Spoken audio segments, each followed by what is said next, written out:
Hello everyone, welcome to विद्या नीर classes. As you all know, हमारी ये सीरीज़ चल रही है जहाँ पे हम सब्जेक्ट वाइज एमसीक्यूज़ को सॉल्व कर रहे हैं। पहले पॉलिटिक ख़त्म की थी हमने, उसके बाद हिस्ट्री, ज्योग्राफी।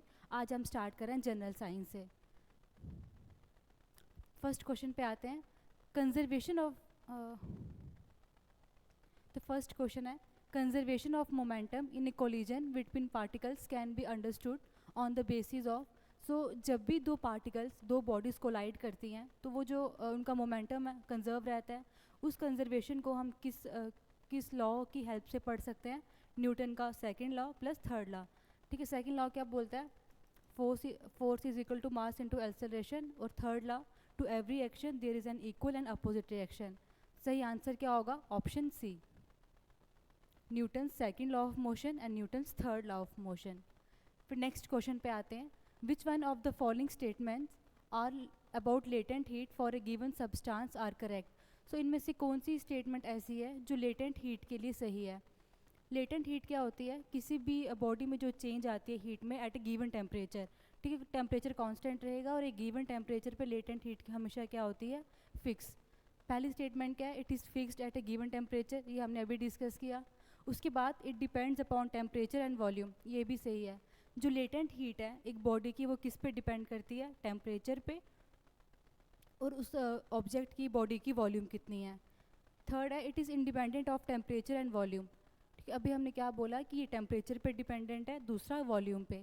थर्ड है, it depends on temperature but independent होगा यहाँ पे, it depends on temperature but independent of volume. ठीक है, ये भी गलत है, तो सही क्या होगा? ऑप्शन 1 और 2। ठीक है, both A and B are true. Next क्या है? The weight of a body at the centre of earth is. So जब भी किसी बॉडी को, किसी ऑब्जेक्ट को अगर हम सेंटर में रखेंगे, सेंटर ऑफ अर्थ, तो उसका वेट क्या होगा? नील। ठीक है, ज़ीरो। रीज़न क्या है? क्योंकि वहाँ पे जी की वैल्यू कितनी होती है? ज़ीरो। तो करेक्ट आंसर क्या होगा? Option A. नेक्स्ट क्वेश्चन है, thermal conductivity of aluminium, copper and stainless steel increases in the order. तो यहाँ पे क्या पूछा है? जो हीट कंडक्ट करने की कैपेसिटी है वो एल्यूमिनियम की ज़्यादा है, कॉपर की या स्टेनलेस स्टील की?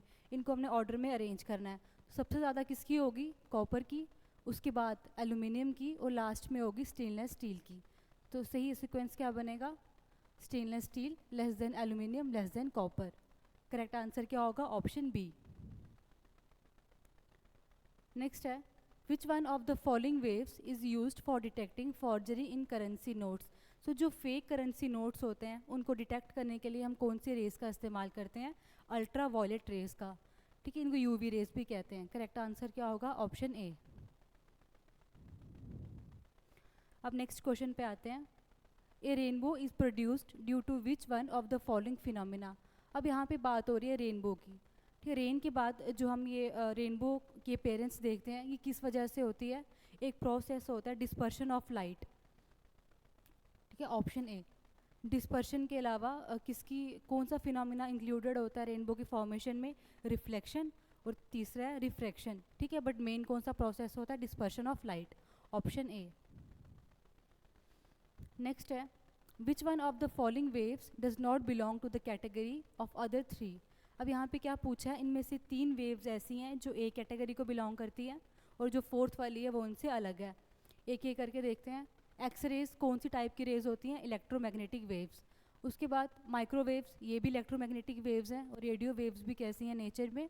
Electromagnetic waves. लेकिन जो साउंड वेव्स हैं ये कैसी होती हैं? Mechanical waves. तो कौन सी क्या आंसर होगा इसका? Option D. ठीक है, ये इन तीनों की कैटेगरी को बिलोंग नहीं करती, वो तीनों एक अलग कैटेगरी की हैं। साउंड वेव्स अलग कैटेगरी को बिलोंग करती हैं। नेक्स्ट क्वेश्चन पे आते हैं। Consider the following statements.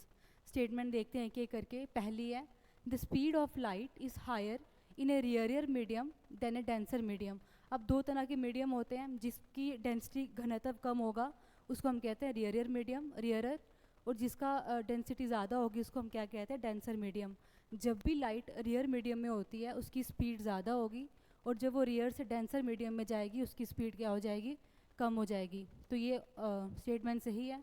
जब वो रियर मीडियम में होती है, रियर मीडियम में होती है, तब क्या होगा? उसकी स्पीड ज़्यादा होगी। सेकंड स्टेटमेंट क्या दिया है, when a ray of light travels from air to water it speeds up. अभी हमने क्या पढ़ा कि जब वो रेयर से डेंसर में जाएगी उसकी स्पीड कम हो जाएगी। ईयर वाटर से क्या है, रेयर है, ये ज़्यादा डेंसर है, तो उसकी स्पीड कम होनी चाहिए ना कि बढ़नी चाहिए।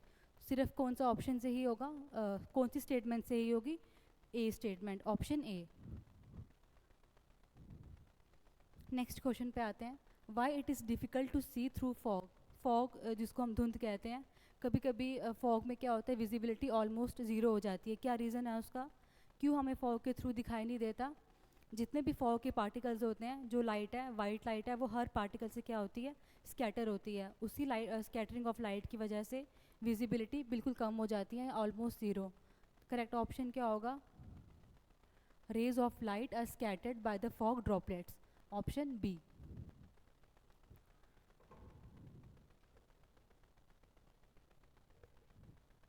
नेक्स्ट क्वेश्चन पे आते हैं, bats detect obstacles in their path by receiving their reflected. अब जो बैट्स होती हैं, चमगादड़ जिनको हम कहते हैं, वो अपना प्रे, अपनी ऑब्स्टेकल्स कौन सी वेव्स के थ्रू डिटेक्ट करती हैं, अल्ट्रासोनिक वेव्स। ठीक है, आपने कभी सुना भी होगा बैट्स ब्लाइंड होती हैं, वो देख नहीं सकती, सिर्फ वेव से वो ऑब्स्टेकल्स को डिटेक्ट करती हैं या प्रे को डिटेक्ट करती हैं। बैट्स टोटली ब्लाइंड नहीं होती, उनकी आइज़ होती हैं, हाउएवर जो उनकी आइज़ हैं वो बिल्कुल छोटी होती हैं और सेंसिटिव होती हैं।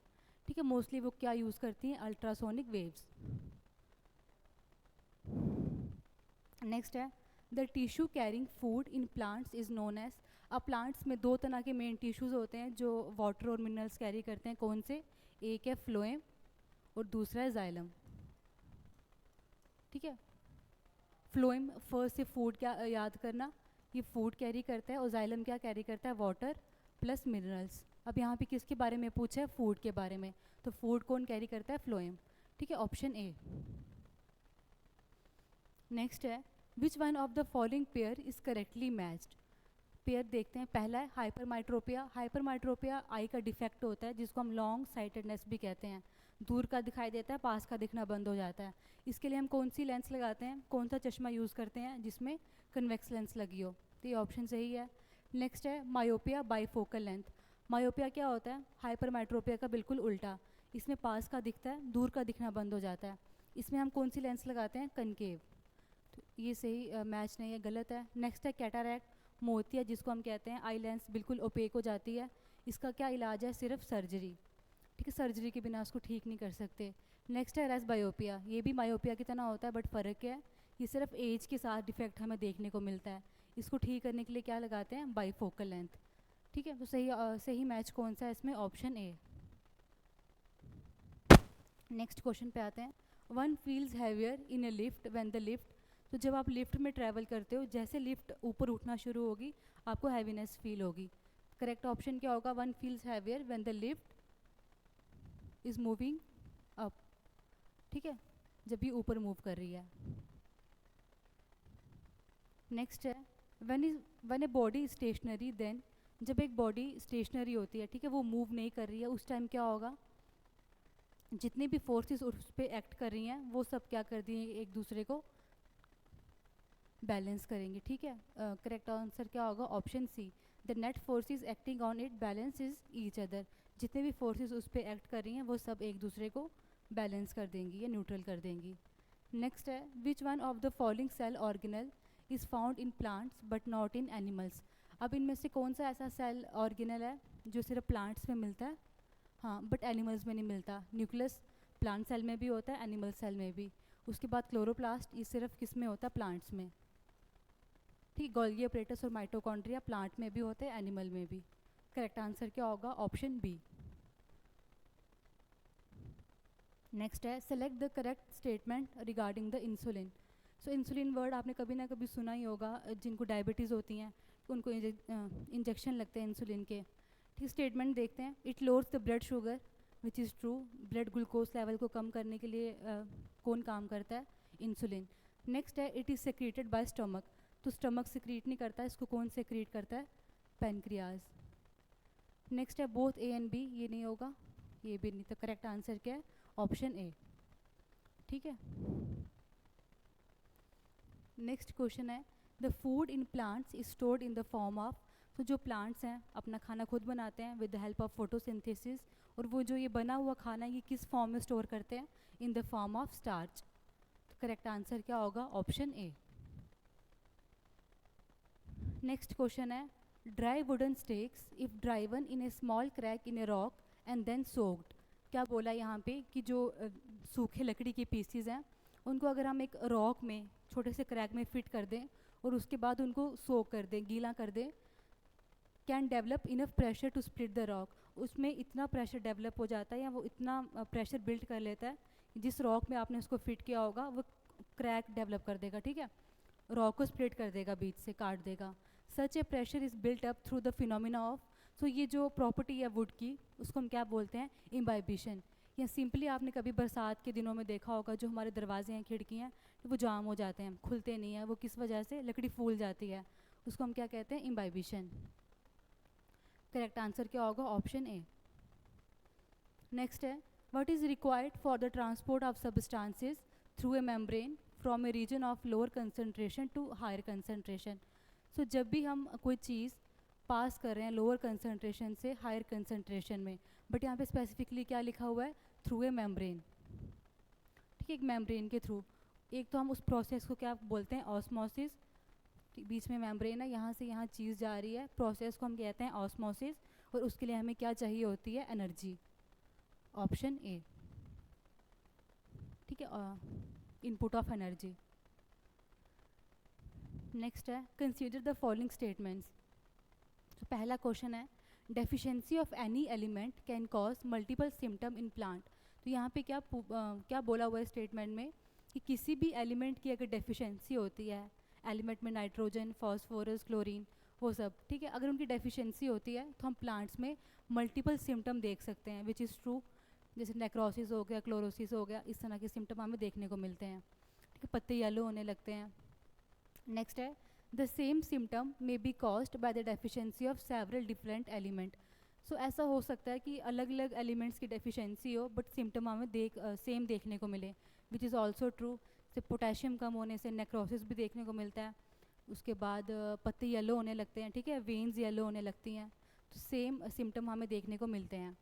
ये भी सही है, ये भी सही है। नेक्स्ट स्टेटमेंट पे आते हैं, different plants also respond similarly to deficiency of same element, which is not true, ठीक है। अगर सेम एलिमेंट की डेफिशिएंसी है तो ज़रूरी नहीं है कि जितने भी अलग अलग प्लांट हैं वो सेम तरह के सिम्टम शो करेंगे, सिम्टम्स वेरी करते हैं from one plant to another. तो सही ऑप्शन क्या होगा, statement 1 and statement 2, 1 and 2। So this was all for today, thanks for watching. बाकी ये जो PDF है आपको टेलीग्राम चैनल पे मिल जाएगी, और आपकी कोई भी क्वेरी है वो भी आप टेलीग्राम चैनल पे पोस्ट कर सकते हो। स्टे अपडेटेड ताकि हम बाकी के जो टॉपिक्स हैं जनरल साइंस के वो भी कवर कर सकें।